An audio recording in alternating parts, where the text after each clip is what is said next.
Bismillahirrahmanirrahim. Dear students, Assalamu alaikum and welcome again to our online English classes. You're learning English with Shakil Danish. Dear students, online lectures के अंदर हमारा एस्से का portion चल रहा है। आज हम जिस एस्से को डिस्कस करने जा रहे हैं वो है अ रेनी डे और द मूनसून। आपके स्मार्ट सिलेबस के अंदर 7 एस्सेस हैं, उनमें से हम 3 कर चुके हैं। हम Quaid-e-Azam Muhammad Ali Jinnah we have done, sports in game हम कर चुके हैं, ट्रू मुस्लिम हम कर चुके। आज हमारा लेक्चर होगा अ रेनी डे। बेटे जब भी आप एस्से लिखते हैं तो मैं आपको हमेशा यही सलाह देता हूं कि आप एस्से को किसी कोटेशन से स्टार्ट करेंगे और एस्से के जो 5 पैराग्राफ्स है, हर पैराग्राफ के अंदर आपने कोटेशन लिखना है और उस कोटेशन को आपने बोल्ड करके लिखना है, मार्कर से लिखना है। But keep one thing in your mind, एक चीज़ बेटे आपने अपने जहन में रखनी है, वो ये है कि उसमें आपने हेडिंग्स नहीं बनाने। एस्से के अंदर कभी भी हेडिंग्स नहीं बनाते, लेकिन कोटेशंस लिख सकते हैं। You are allowed to write the quotation. अगर आप कोटेशन से एस्से को नहीं स्टार्ट करना चाह रहे हैं तो आप क्या करें, वहाँ पे आप किसी शॉर्ट स्टोरी के ज़रिए भी कर सकते हैं कोई, लेकिन वो स्टोरी शॉर्ट होनी चाहिए, 2 से 3 लाइन्स के अंदर, एक पैराग्राफ ज़्यादा से ज़्यादा वो स्टोरी होनी चाहिए। उस तरह आप अपने एस्से को स्टार्ट कर सकते हैं। आज मैंने अ रेनी डे एस्से के लिए यहाँ पे 5 कोट्स लिखे हैं। ये शॉर्ट और स्मॉल कोट्स हैं जिनको आप अपने एस्से में यूज़ कर सकते हैं। You can use all of these quotes in your essay. Start से आप शुरू कर सकते हैं और हर पैराग्राफ के अंदर एक एक कोटेशन आप लिख सकते हैं, और एंड वाला कोटेशन या आप एंड पे लिख सकते हैं। एंड जो लास्ट पैराग्राफ है उसके फर्स्ट लाइन में भी लिख सकते हैं, एंड में भी आप लिख सकते हैं। सो अब हम बढ़ते हैं इस एस्से की तरफ। हम इस एस्से को रीड करेंगे। आपका ये जो ग्रामर की किताब है इसकी पेज नंबर 49 के ऊपर ये एस्से है और एंड पे है। सेकंड लास्ट पैराग्राफ से ये एस्से आपका स्टार्ट हो रहा है। The monsoon a rainy day. First of all I have a question, what do you do when it rains. जब बारिश होती है तो आप क्या करते हैं? पढ़ते हैं the monsoon a rainy day in the first week of July. In the first week of July sky was heavily overcast and rain cloud swept across the sky. कहते हैं कि फर्स्ट वीक ऑफ जुलाई के अंदर आसमान पे बहुत सारे बादल आ गए और फिर देखते ही देखते क्या हुआ, बारिश शुरू हो गई। अच्छा, मूसलाधार बारिश हो गई, इसको आप it was raining cats and dogs. Heavily भी कह सकते हैं, लेकिन कैट्स एंड डॉग्स का मतलब होता है मूसलाधार बारिश होना। Strong south westerly winds that blue over the Indian ocean. वो हवा जो इंडियन ओशन की तरफ से आ रही थी या चल रही थी, या बहरे अरब जिसको आप कहते हैं, या बहरे हिंद की तरफ से जो हवा चल रही थी, brought the monsoon clouds which cause a lot of rain. हवाओं के ऊपर जो क्लाउड्स है वो ट्रैवल करती है। ये कुरान के अंदर खुदा अपनी निशानियों में से एक निशानी बयान करता है कि जो क्लाउड्स है, जिसको सहाब कहते हैं क्लाउड को, ये हवाओं के दोष के ऊपर ये ट्रैवल करते हैं। कहते हैं कि जो इंडियन ओशन की तरफ से आने वाली जो हवाएं थी जो चलने वाली, वो क्या लेकर आए हैं? क्लाउड्स लेकर आए। और क्लाउड्स से ही बारिश, क्लाउड्स जब ठंडे इलाकों से गुजर जाते हैं तो फिर वो बारिश बन के, या बर्फ़ स्नो फॉलिंग भी उसी वजह से होती है और बारिश भी इसी। अगर बहुत ज़्यादा ठंडे इलाके से गुजर जाए तो स्नो फॉलिंग होती है, और नॉर्मल ठंडे इलाकों से अगर वो उस ऊपर से बादल गुजरता है तो फिर वो ड्रॉप्स ऑफ वाटर बन के नीचे आ जाता है। बेटे ये जो रेन है ना, ये पोएट्स को बड़ा फैसिनेट करते हैं, हाँ वो इंग्लिश के पोएट्स हो, उर्दू के हो, जिस भी ज़ुबान के पोएट्स हो, because rain fall is something really a natural phenomena. ये एक natural phenomena and nature alerts the poets. जो नेचर होती है वो पोएट्स को फैसिनेट करती है। जिस तरह उर्दू में भी पोएट्स ने रेन के बारे में बहुत लगे, वो कहते हैं लुटा दो मुझे फिर से वो मेरा बचपन, ये शोहरत भी ले लो, ये दौलत भी ले लो, लुटा दो मुझे फिर से वो मेरा बचपन, वो कागज़ की कश्ती, वो बारिश का पानी। इसी तरह इंग्लिश के जो पोएट्स हैं उन्होंने भी शायरी की है, little little little little drops of water make the mighty ocean, little grain of sand make the mighty lands. इस तरह तो आप जो किसी पीस ऑफ पोइट्री को भी इस एस्से के अंदर लिख सकते हो।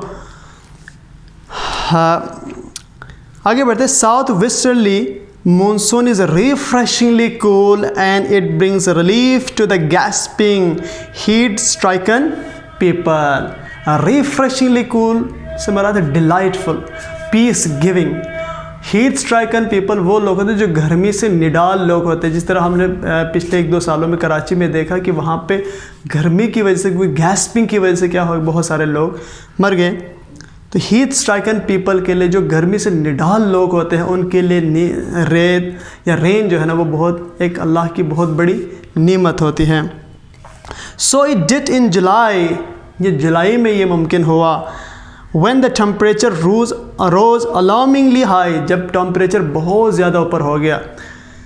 Newspapers carried reports of deaths by heat stroke or exhaustion and the death toll was mounting every day. Newspaper के अंदर रोज़ खबरें आ रही थी कि जो डेथ की जो रेट्स है हीट स्ट्रोक की वजह से, ये आपको याद होगा कि 2015 के अंदर कराची में 4000 people died due to heat stroke, right, exhaustion की वजह से। और death toll was mounting every day, जो डेथ का जो रेशो था वो रोज़ाना बढ़ रहा था। माउंटिंग का मतलब होता है बढ़ना, ऊपर जाने को कहते हैं mounting. A night before it had been oppressively hot and humid, एक रात पहले ये बहुत ज़्यादा हॉट भी था, गर्म भी था और ह्यूमिड भी था। ह्यूमिड कहते हैं नमदार। अब आप इन कोटेशंस को भी यहाँ पे लिख सकते हैं। आप स्टार्ट इस कोटेशन से करेंगे, without rain nothing grows. Rain के अलावा या अगर बारिश ना हो तो कोई भी चीज़ नहीं उगती है। जब बारिश, ये खुदा भी कुरान में फरमाता है कि खुदा की निशानियों में से एक बहुत बड़ी निशानी है बारिश कि जो मुर्दा ज़मीन को ज़िंदा करती है। अब आप यहाँ पे लिखते हैं, listen to the rhythm of the falling rain, the sound of rain needs no translation. It was dazzling sunrise and the moist dew on the grass glittered in sunshine. ये बहुत ज़्यादा तेज़ गर्मी थी। Surprisingly the wind rustled through the swaying tops of the tree. Rustle, जब हवा तेज़ी के साथ ग्रासेस के ऊपर से चलती है या प्लांट्स से टकराती है या लीव्स ऑफ द प्लांट से टकराती है तो जो आवाज़ निकलती है उसको रसलिंग कहते हैं। हवा और घास की जो उनकी फ्रिक्शन से जो आवाज़ निकलती है या जो दरख्तों की फ्रिक्शन से जो आवाज़ निकलती है उसको रसलिंग ऑफ लीव्स कहते हैं। Surprisingly, that was just splendid, बहुत ही शानदार। स्प्लेंडिड का मतलब होता है बहुत ही शानदार था। The humid heat was gone in no time, जो नमदार जो हीट थी वो ख़त्म हो चुकी थी। अब we saw the rolling mass of black clouds across the, शी ये ना यहाँ पे जो राइटर है एस्से का वो स्टोरी बयान कर, he or she is writing the essay in the form of story. The humid heat was gone, ये होगा, there was a flash of lightning, गरज चमक। फिर ये एक्सप्लेन कर रहा है, इसको डिस्क्राइब कर रहा है, quickly followed by a clap of thunder. Clap कहते हैं ताली बजाने को, थंडर गरज चमक को कहते हैं। Large rain drops begin to fall, बड़े बड़े रेन ड्रॉप्स जिसको जाला बारी भी आप कहते हैं वो गिरना शुरू हो गए। द मोमेंट दे फेल, जिस लम्हे वो यहाँ पे गिर जाता था, the dry earth sucked them, खुश्क ज़मीन उनको जज़ब कर लेती। यहाँ पे सक से मुराद जज़ब कर लेना है। It was followed by a heavy shower, और उसके बाद क्या हुआ, देखते ही देखते फिर मूसलाधार बारिश शुरू हो गई। In the soothing shadows of dark clouds, the streets were turned into, जो streets थे जो वो अब नदियों की शक्ल में अख्तियार कर चुके थे। The high walls were drenched, बड़ी बड़ी दीवारें उसके अंदर आ गई थी। The tree leaves sparkled in glee, दरख्तों के पत्ते खुशी में झूम रहे थे और चमक रहे थे। गिली कहते खुशी को। लो लैंग एरियाज जो नशीबी इलाके थे उनके अंदर सैलाब का मंजर था। The young and the old alike ran up and down the flooded street, जो बूढ़े थे बच्चे थे ये सब स्ट्रीट्स में आ गए। There were scenes of jubilation, और जुबिलेशन कहते खुशी, हर तरफ खुशी ही खुशी। लोग फिर आके फिर उसी पानी के अंदर नहाना शुरू कर देते हैं। It rained for about 1 hour, तकरीबन 1 घंटे तक बारिश हो गई। Light vehicles broke down on the flooded roads, जो छोटी छोटी व्हीकल्स थे छोटे, जैसे बाइक है, छोटी गाड़ियां हैं, वो क्या हो गए वहाँ पे ब्रोक डाउन हो गए। Motorcyclist slipped and fail in pools of water, जो मोटरसाइकिल चलाने वाले लड़के थे वो गिर गए और पानी में। और नोबडी फेल्ट सॉरी, लेकिन शर्म किसी को नहीं आई। You know it does not rain every day, आपको मालूम है कि रोज़ रोज़ बारिश नहीं होती। डज़ इट, क्या ऐसा होता है? बारिश it's a wonderful phenomena of nature. जो रेन फॉलिंग होती है बेटा, ये नेचर का एक बहुत ही खूबसूरत फिनोमेना होता है। लेकिन ये जो बारिश है, हर शख्स के लिए बारान रहमत नहीं होती, बहुत सारे लोगों के लिए बारान ज़हमत भी होती है। जिस तरह फराज कहता है कि इन बारिशों से दोस्ती अच्छी नहीं फराज, कच्चा तेरा मकान है कुछ तो ख़याल कर। तो जो रेन फॉल होती है ये फैसिनेट करती है पोइट्स को। इस ऐसे के अंदर बेटा आप किसी जो आपके बुक के अंदर रेन वाला जो पोम है इसको आप लिख सकते हैं। You can write a short stanza from that poem in this essay. और जो मैंने 5 कोटेशन यहाँ पे लिखे इसको मैं एक दफ़ा रीड करने, no I am going to read this.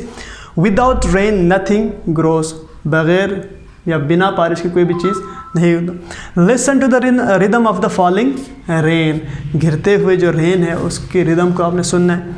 The sound of rain needs no translation, rain की जो आवाज़ होती है, बारिश के टपकने की जो आवाज़ होती है उसको ट्रांसलेशन की ज़रूरत नहीं होती। That is quite understandable. ये चार्ली चैपलिन का मैंने यहाँ पे जुमला लिखा है, बहुत ही मशहूर जुमला है। I always like walking in the rain so no one can see me crying. क्योंकि मैं हमेशा रेन में चलना पसंद करता हूँ, बारिश में चलना पसंद करता हूँ ताकि मेरे आंसू किसी को नज़र ना आए। Let the raindrops wash away all your griefs and sorrows, ये आप इस ऐसे के एंड पे आप लिख सकते हैं कि रेन के जो ड्रॉप्स हैं उसको आप अलाउ करें कि वो आपके तमाम गम और दुख ले जाएं।